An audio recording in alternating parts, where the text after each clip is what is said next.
তো হ্যালো বন্ধুরা, তো আমি আজকে স্ট্রবেরি গাছ লাগাবো। তো প্রথমে আমি এই স্ট্রবেরি গাছ লাগানোর জন্য কিন্তু আমি মাটিটাকে চেলে নিয়েছি। আমি গার্ডেন ফার্মে দিয়ে দিয়েছি এখানে 50% গার্ডেন মাটিটাকে ভালোভাবে চেলে নেওয়ার পর আমি দিয়ে দেবো সেটাকে ঢেলে দিলাম। একটু বালি আর মাটির পরিমাণটা একদম ভালোভাবে সমান থাকে, কোনোটাও যেন কম বেশি না হয়। আর স্ট্রবেরি গাছে অতিরিক্ত সার লাগে, কারণ স্ট্রবেরিটাকে লাল টকটকে বানানোর জন্য, আর মাটিটা যেন ঝুরঝুরে হয়। স্ট্রবেরি গাছ কিন্তু ঝুরঝুরে মাটি ছাড়া এমনি যে শক্ত মাটিতে হয় না ভালো। তো প্রথমেই আমি এগুলোতে মিশিয়ে নিয়েছি ভার্মি কম্পোস্ট, নিম খোল, সরিষার গুঁড়ো, ডিএপি, লাল পটাশ, শ্বেত সার। এগুলো কিন্তু তোমরা অপশনাল ইউজ করতে পারো, আমি করেছি।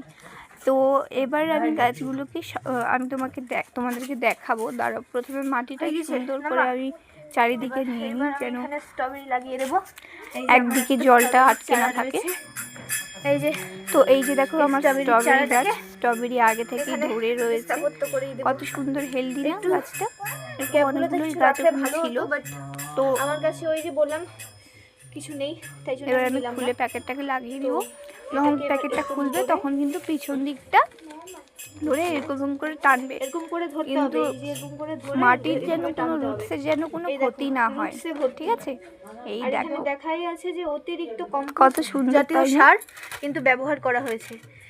মানে স্ট্রবেরি গাছের আসল মূল হতে মানে কম্পোস্ট, অতিরিক্ত কম্পোস্ট লাগবে। রুটস কিন্তু ভর্তি হয়ে গেছে প্রায়, তাই জন্য কিন্তু আমি লাগিয়ে দিচ্ছি। তো এবার মাটিটাকে একটু খুঁড়ে নিয়েছি ভালোভাবে, যতটুকু পর্যন্ত আমি আমার গাছটাকে বসাবো। লাগানোর আগে আমাকে কটা টিপস ফলো করতে হবে, খুঁড়ে নিচ্ছি। কারণ যেটা এটা আর এগুলোতে চাইলে তোমরা ভার্মি কম্পোস্ট না থাকলে ভার্মি কম্পোস্ট মাটির সাথে তো ইউজ করেছি, এমনিতে আমি ইউজ করব। ভার্মি কম্পোস্ট না থাকলে পাতা পচা সার। তো আমাদের এখানে কিন্তু গোবর সার মানে গোবর সার ইউজ করতে পারো, কমই পাওয়া যায়, তো ভার্মি কম্পোস্ট দিয়ে দেব। আর এই মানে স্ট্রবেরি গাছটা না যে কোনো সার, কম্পোস্ট জাতীয় সার খুব পছন্দ করে, যেমন ভার্মি কম্পোস্ট, তারপর গোবর সার, তারপর আছে পাতা পচা সার, খুব পছন্দ করে। তো মাটিটাকে আমার মতো করার চেষ্টা করবে, একদম ঝুরঝুরে মাটি।